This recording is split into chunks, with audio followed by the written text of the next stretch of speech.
আমাদের মাননীয় স্পোর্টস ক্রীড়া প্রতিমন্ত্রী যুব ক্রীড়া প্রতিমন্ত্রী চলে এসেছেন, ওনার জন্য হাততালি দিয়ে দেন সবাই। হাততালিটা শুধু এই কারণে না যে উনি এমন সময় এন্ট্রি করেছেন সব ক্যামেরা ওনার দিকে যাবেন। হাততালিটা অলসো এই কারণে যে আমাদের প্রাথমিক শিক্ষা এবং ওভারঅল শিক্ষা ব্যবস্থায় স্পোর্টসকে অন্তর্ভুক্ত করার যে কাজগুলো করছি সেটাতে যুব এবং ক্রীড়া মন্ত্রণালয় এবং আমাদের মাননীয় প্রতিমন্ত্রী মহোদয় অতপ্রুতভাবে সহযোগিতা করছেন। তো সেই কারণে উনি দেরিতে আসলেও ওনাকে আমি ধন্যবাদ জানাই। তো যেটা বলছিলাম যে প্রাথমিক শিক্ষা নিয়ে যখন কাজ করছি, আজকে আপনারা যে বসেছেন আপনাদের জন্য অত্যন্ত গুরুত্বপূর্ণ শক্তভাবে চিন্তা করা যা যা করবেন এগুলো কারিকুলামে আসলে কিভাবে ঢুকানো যায়।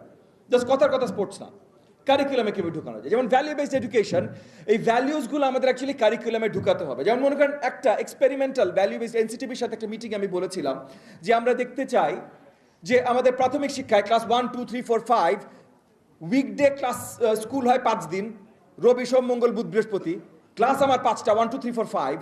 প্রত্যেকটা ক্লাসে যদি আমরা চিন্তা করতে পারি কারিকুলামের অংশ হিসাবে যে তারা সপ্তাহে একদিন স্কুল বা স্কুলের সামনে রাস্তাটা পরিষ্কার করবে, তাহলে 5টা ক্লাস প্রত্যেক দিন পরিষ্কার করবে এবং এটার মাধ্যমে এই যে ভ্যালু বেসড যে শিক্ষাটা তারা পাবে সেটা অতুলনীয় হবে। এটা আমার একটা আইডিয়া আমি এনসিটিভির সাথে শেয়ার করেছিলাম। গতকাল আমি দেখলাম ময়মনসিংহের ডিসি মহোদয় এই জিনিসটা অ্যাকচুয়ালি কার্যকরী করেছেন বেশ কয়েক মাস ধরে। উনি একদিন প্রত্যেকটা প্রাথমিক বিদ্যালয়ে দিয়ে এই পরিষ্কারটা করায় এবং এটার মাধ্যমে 3-4 মাস ধরে উনি হয়তো করাচ্ছেন, মানে এগেন গত 2-3 মাস বা 3-4 মাস ধরে করাচ্ছেন। এই 3-4 মাসের ভেতরে বিশাল একটা ফারাক এসেছে। Critical thinking, learning ability, values and স্কুলগুলো, মানে আমাদের প্রাথমিক বিদ্যালয়ে কিছু কমপ্লেইন থাকে, স্কুলগুলো সঠিকভাবে পরিচালিত হয় না, হেডমাস্টার আসে না, টিচার আসে না, এগুলো অনেকগুলো সমস্যার এই একটা এক্সপেরিমেন্ট দিয়ে উনি সমাধান করতে সক্ষম হয়েছেন। সো এই জিনিসগুলো আসলে কারিকুলামে আনাটা অত্যন্ত গুরুত্বপূর্ণ।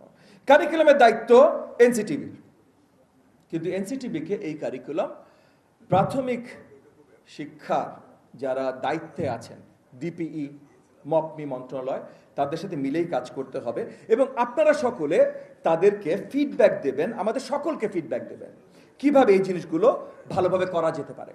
আপনি খেলা দেবেন, ক্লাসরুম খেলার মতো হবে না, ক্যাম্পাসে প্লেগ্রাউন্ড থাকবে না, তাহলে খেলা কি মাথায় বসে খেলবে? সো ইনফ্রাস্ট্রাকচার ডিজাইন খেলা মোতাবেক হতে হবে। এইটা আপনি যখন কারিকুলামে চেঞ্জ আনবেন, ওই কারিকুলামের রিলেটেড বাকি সব চেঞ্জ আসতে হবে, বিকজ দ্য কি ইজ কারিকুলাম। এবং সেই জায়গায় এনসিটিভির সহযোগিতা দরকার। বাট যারাই আছে আপনাদের সকলের সহযোগিতা অপরিহার্য। আপনাদের সাথে যখনই কথা হয় আমি একটা জিনিস বলি যে আমি আপনাদের সকলের সহযোগিতা চাই। বাংলাদেশ সরকার, প্রাথমিক ও গণশিক্ষা মন্ত্রণালয় আপনাদের সকলের সহযোগিতা চায়, কারণ এন্ড অফ দ্য ডে আমাদের সকলের গোল আমি বিশ্বাস করি এক, আমাদের শিক্ষার্থীদের সঠিক শিক্ষা লাভ।